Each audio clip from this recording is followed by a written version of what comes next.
ಬರ್ತಾ ಬರ್ತಾ ಅದ್ಯಾಕೋ ಈ ಕುಂದಾನಗರಿ ಉಡ್ತಾ ಪಂಜಾಬ್ ಆಗ್ತಾ ಇದೆಯಾ ಅನ್ನುವಂತ ಪ್ರಶ್ನೆ ಹುಟ್ಕೊಳ್ತಾ ಇದೆ.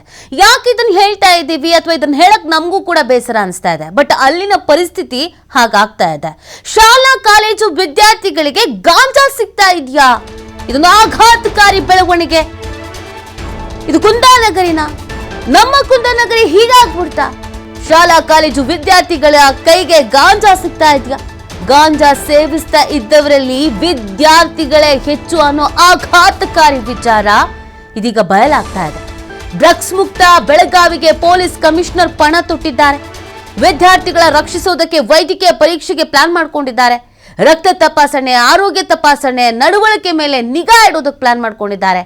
ಪ್ರತಿ ಸೆಮಿಸ್ಟರ್ನ 10% ವಿದ್ಯಾರ್ಥಿಗಳ ವೈದ್ಯಕೀಯ ಪರೀಕ್ಷೆ. ಬೆಳಗಾವಿ ಡಿಸಿಗೆ ಪತ್ರ ಬರೆದ ಕಮಿಷನರ್ ಭೂಷಣ್ ಬೋರಸೆ. ಇದೊಂದು ಪ್ರಶ್ನೆ ಈಗ ಹುಟ್ಕೊಳ್ತಾ ಇರೋದು. ಪೊಲೀಸ್ ಇಲಾಖೆಯಿಂದ ಅಲರ್ಟ್ ಆಗ್ಲಾಗ್ತಾ ಇದೆ.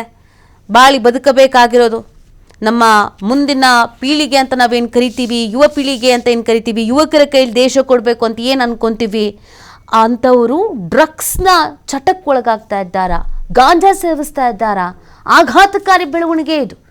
ಎಲ್ಲರನ್ನ ಚೆಕ್ ಮಾಡಬೇಕು, ನಿಗಾ ಇಡಬೇಕು, ಹಾದಿ ತಪ್ತಾ ಇದ್ದಾರೆ, ಎಚ್ಚರಿಕೆ ವಹಿಸಬೇಕು ಅಂತ ಪೊಲೀಸ್ ಇಲಾಖೆ ಮುಂದಾಗ್ತಾ ಇದೆ. ಇದನ್ನು ನೋಡ್ತಾ ಇದ್ರೆ ಏನು ಬೆಳವಣಿಗೆ ಆಗ್ತಾ ಇದೆ ಅನ್ನುವಂಥ ಅನುಮಾನ ಹುಟ್ಕೊಳ್ತಾ ಇದೆ. ಶಾಲಾ ಕಾಲೇಜು ವಿದ್ಯಾರ್ಥಿಗಳಿಗೆ ಹಾಗಿದ್ರೆ ಗಾಂಜಾ ಸಲೀಸಾಗಿ ಸಿಗ್ತಾ ಇದೆಯಾ ಅನ್ನೋ ಪ್ರಶ್ನೆ.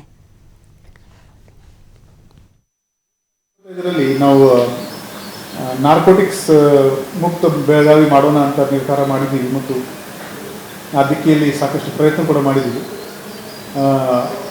ಒಟ್ಟಾರೆ 200ಕ್ಕಿಂತ ಜಾಸ್ತಿ ನಾವು FIR NDPS ಆ್ಯಕ್ಟ್ನಲ್ಲಿ ದಾಖಲು ಮಾಡಿದ್ದೀವಿ. 2024ನಲ್ಲಿ ಈ FIR ಸಂಖ್ಯೆ ಬರೀ 50 ಇತ್ತು, ಅದು ನಾವು 200 ಮೇಲೆ ಮಾಡಿದ್ದೀವಿ. ಸೀಸ್ ಮಟೀರಿಯಲ್ ಕೂಡ ಅದರದ್ದು valuation is more than 35 lakhs. ಅದರ ಜೊತೆಗೆ 276 ಜನರಿಗೆ ನಾವು ಅದರಲ್ಲಿ ದಸ್ತಗಿರಿ ಮಾಡಿದ್ದೀವಿ. ಈ 200 ಕೇಸಸ್ನಲ್ಲಿ 48 ಕೇಸಸ್ ನಾರ್ಕೋಟಿಕ್ಸ್ ಮಾರಾಟ ಮಾಡುವವರ ಮೇಲೆ ಇದೆ ಮತ್ತು 150 ಆಡ್ ಕೇಸಸ್ ಕನ್ಸ್ಯೂಮರ್ಸ್ ಮೇಲೆ ಮಾಡಿದ್ದೀವಿ ನಾವು. ಯಾಕಂದರೆ ಕನ್ಸ್ಯೂಮರ್ಸಿಂದ ನಮಗೆ ಯಾರು ಮಾರಾಟ ಮಾಡ್ತಾ ಇದ್ದಾರೆ ಅದು ಮಾಹಿತಿ ಸಿಗುತ್ತೆ ಮತ್ತು ಅವರಿಗೆ ಕೂಡ ಒಂದು ಭಯ ಉಂಟಾಗ್ತದೆ ನಾವು ಗಾಂಜಾ ಸೇರಿದರೆ